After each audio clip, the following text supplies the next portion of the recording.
able to do both. Obviously not at the same time, you know. And do you use in your live shows? Do you use anything from your 9 to 5 job in it? I mean, are there things that you pick up along the way? You say, maybe I could slip that into the show. Yeah, kind of, but not in the way maybe that you'd expect, because obviously counselling, there's a certain amount of confidentiality involved. So I'm not going to go on stage and go, "Oh, you won't believe what Mrs. Johnson from 123 Baloo Drive has told me the other night about her and her family." You know, it would be more speaking in a sort of general sense about the way in which depression sort of affects people's lives, and perhaps the way in which a counselling relationship works. And what I'm really poking fun of is the defensive mechanisms that people have that they don't realise they have that can sustain depression. Okay. So there are elements that you put into the show. Identity is protected, obviously, but there's there's certain elements of the whole thing that that are funny. Yeah. Oh, yeah. Absolutely. Yeah. And it's Sorry. No, go ahead. There's plenty of it's not all based on real life. There's a lot of whimsical silliness as well, is there? Yeah. Oh, yeah. Absolutely. And there's plenty of stuff about Northern Ireland as well, and the sort of troubled relationship it has with itself. And I suppose sometimes with Northern Ireland comedy, there's a lot of green and orange jokes that tend to happen. So, I wouldn't necessarily criticize that, but I do talk about that, and I do plenty of green and orange jokes myself. Okay. I guess I'm talking about it in a way that examines why it's still relevant and why we still do jokes about it.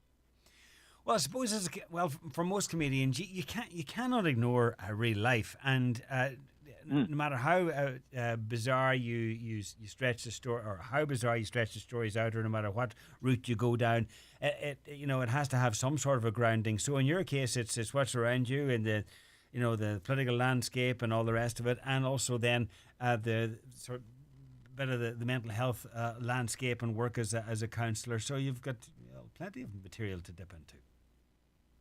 Yeah, certainly. Yeah, plenty to draw on. And like Freud, obviously not the most credible voice when it comes to mental health, but Freud used to characterize jokes as a defensive mechanism, that you would do jokes about things that you're secretly afraid of, which is why so many, I think, male comedians would joke about romantic dysfunction, and why so many female comedians would joke about being afraid of being murdered, really, when out on a date or something like that. In many ways, the things that we're joking about, while they may seem small, sometimes they're actually talking about something that's very big. I see. You're using your training now as a counsellor. You're starting to go deep there. But yeah, I suppose it is. It's a occupational hazard for a Monday morning. Yeah. Oh, absolutely. I'm not being dreadfully funny, am I? Right now, I'm not. No, but I'm not advertising myself. No, but I find that all the time. You get comedians who are who are very funny people, but then you have them on and they're chatting about a gig, and it's very hard to just flick of a switch to sort of turn it back to comedy and be funny, because you're not on stage. I'm not asking you to tell stories. And it's only natural. But tell me about you do some podcasts as well. Is it called Therapy Geeks? I do. Yes, it's me and my friend Louise Taylor. She's also a counsellor. She did comedy herself there for a number of years. She's coming back there now because she was doing a PhD. So it was something that was quite hard for her to juggle. But yeah, we do. We podcast where we chat about therapy in a way that's sort of lighthearted. And sometimes we'll pick different topics, like anger or forgiveness or anything like that. We'll talk about that for an hour. Okay. But the entry, if you like, is therapy.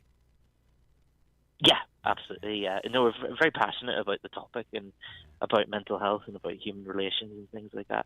I think it's interesting, John, what you're saying there as well about when you get comedians on, sometimes they can be quite introverted. And to me, I think that's really interesting, because the stereotype of a comedian is always like, oh, they were the class clown in school, and many of them are. But to me, I think one of the real factors, if you're trying to catch the onset of becoming a comedian at a young age, and see what one of the early factors is, it wouldn't necessarily be class clowning, but perhaps repeating a joke, if you know what I mean. So somebody young who sees a joke as a resource that can be reused, or and told to one person and then told in a different way to another. That they see a joke as a thing rather than a moment. You know what I mean? So being able to sort of own a joke.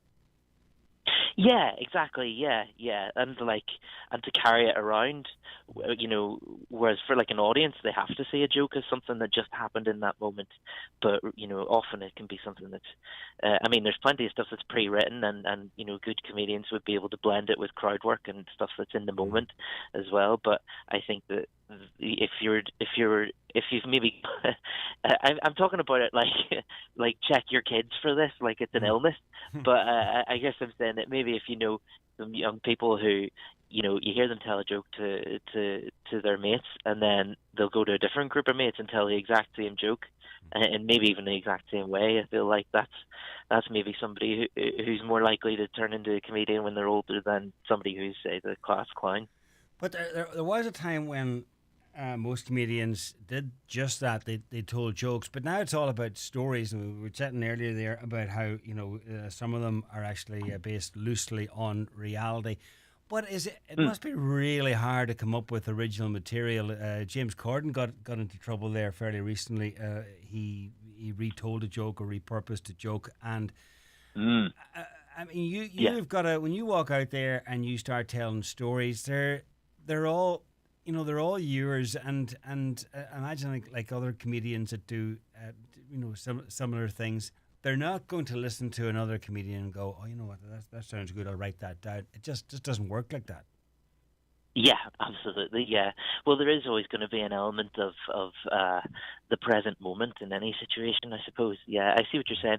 Particularly with that James Corden thing, that was quite a scandal. And I think almost that's kind of a conversation that goes back for years. Just, can you own a joke? Which I would say, yeah, absolutely. I think that if you wrote something and it's your own unique perspective, and you got there first, crucially, then it's very much yours. But I know what you mean. Like it can be hard sometimes to come up with a unique perspective on every subject. But I suppose each person is unique and each perspective is unique.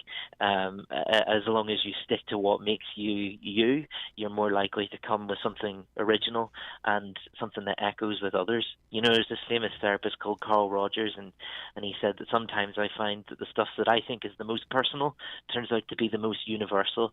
And that's one of the things I really love about stand-up is sometimes I will write a joke about something that's incredibly personal, and it's a viewpoint or an event that I think, surely this only applies to me. Surely I'm bonkers, and then you tell it on stage and people laugh, and it feels connecting, doesn't it? It feels like, oh, this is shared. This isn't just something that I alone experience in my solitude. Yeah. It came from the outer reaches of your mind, but obviously people can relate to it or understand. Otherwise, they wouldn't be laughing. Yes, absolutely. Yeah, I think it's got a real power to make people feel less alone. Stand up, certainly. Well, your two shows this week, Daly's Bar in Omagh and Bennigan, that's on Thursday night, and Bennigan's Bar in Derry. And this time, a show in Derry where there will be a stage. People will know that you're performing there in advance, unlike a previous show where you landed and I think you ended up standing on a table. This is going back a few years, am I right? Yeah. Did I tell you about that? How did you know about that? I have my sources. What happened? Tell everybody else about it. That was the Metro. They turned off the football to put us on. That was one of the worst organised gigs I've ever seen in my life. That's a tough But I tell you one. what, it was a good story. Yeah, Story. Got a bottle thrown at me. Oh, well, there you go. So it worked out to your benefit in the long run. You've been telling the story since. Oh, aye. Yeah, great. Oh, yeah. It was it was a fun mess, we'll say. Right. Okay, then. So Bennigan's Bar it is on Sunday night and before the 27th. Yeah, and Thursday night in Daly's in Omagh. Good luck with the gigs, Luke. Thanks for chatting to us. All right, thanks very much, John. Cheers.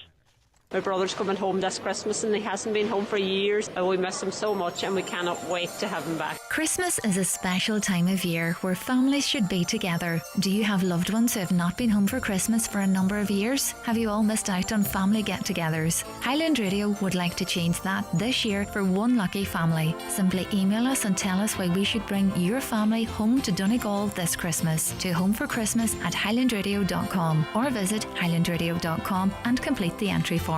Closing date for entries is Monday, 28th of November. Order. There's a lot to be said for it. Not the restrictive, always